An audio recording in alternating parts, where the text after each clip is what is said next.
Hurricane Milton has intensified to a Category 5 system ahead of its expected landfall in Florida later this week. It comes as many states continue to respond to the deadly and destructive flooding from Hurricane Helene last month.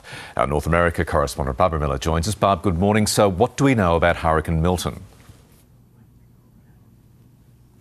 Good morning. Well, the latest is that it's packing winds of about 280 kilometres an hour. It's a Category 5 hurricane now as it makes its way across the Gulf of Mexico. Now, it's expected in a couple of days' time to make landfall on the Tampa Bay coastline, the west coastline of Florida, and officials there are really warning that people need to follow evacuation orders. They're saying there could be a storm surge of several meters, and particularly, of course, in some of those areas you have a lot of people in mobile homes, for example, those people in particular being told to get out of the way of the storm and get to a shelter. Now, as you say, it's not even been 2 weeks since Hurricane Helene made landfall in Florida and caused such widespread destruction and devastation across 6 states in total. The death toll across those states well over 200.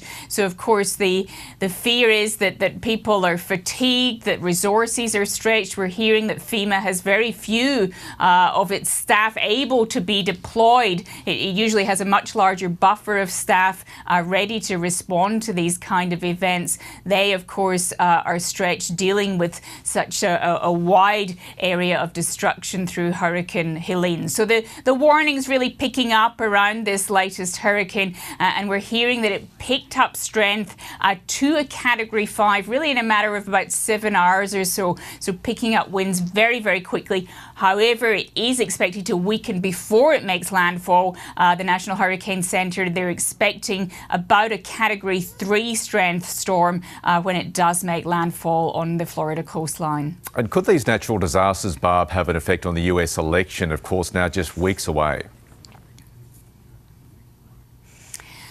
Well, it's difficult to know, of course, will they have an impact on voting, but they're certainly having an impact on campaigning. The accusations are flying from both sides of politics. We heard early on Donald Trump accuse the government of not responding early enough. The Biden administration is now accusing Trump and MAGA Republicans of spreading what they say is misinformation.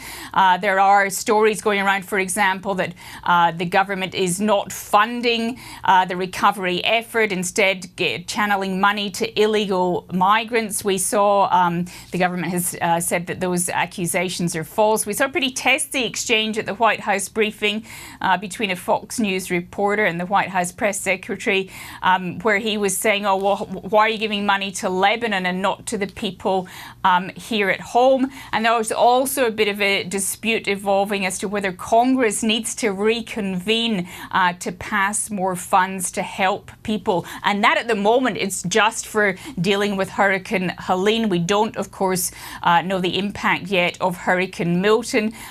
Perhaps one slight piece of good news in all of this is at the moment that hurricane is expected to track across Florida and then back out into the ocean and not cause further devastation in other US states. But certainly, as many a politician will tell you, the way you are seen to respond to a natural disaster can, of course, have a significant impact on elections and on your image, and that's clearly a very hot topic as the campaign, as we've discussed, enters its final weeks. 29 days now to go. OK, Barbara Miller in Washington, thank you.